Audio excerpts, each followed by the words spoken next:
സംസ്ഥാനത്തെ ആരോഗ്യമേഖല കുത്തൊഴിഞ്ഞ നിലയിൽ സർക്കാർ ആശുപത്രികളിൽ ഡോക്ടർമാരുടെയും ജീവനക്കാരുടെയും ക്ഷാമം രൂക്ഷമായി തുടരുകയാണ്. അടിസ്ഥാന സൗകര്യങ്ങൾ പോലുമില്ലാതെ ആശുപത്രികളുടെ പ്രവർത്തനം താളം തെറ്റുകയാണ്. ഇതിനിടെ ഗുണനിലവാരമില്ലാത്ത വ്യാജമരുന്നുകൾ വ്യാപകമായി വിറ്റഴിക്കുന്നുവെന്ന പരാതികളും ഉയരുന്നുണ്ട്. സർക്കാർ ആശുപത്രികളിൽ ഡോക്ടർമാരുടെയും പാരാമെഡിക്കൽ ജീവനക്കാരുടെയും കടുത്ത ക്ഷാമമാണ് നിലനിൽക്കുന്നത്.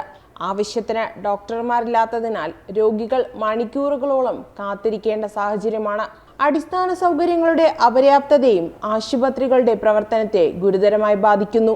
പല സർക്കാർ ആശുപത്രികളിലും ആവശ്യമായ ബെഡുകളോ മരുന്നുകളോ പരിശോധനാ ഉപകരണങ്ങളോ പോലും ലഭ്യമാകാത്ത സ്ഥിതിയാണ്. ഇതോടെ പൊതുജനങ്ങൾക്ക് സ്വകാര്യ ആശുപത്രികളെ ആശ്രയിക്കേണ്ട അവസ്ഥയാണ്.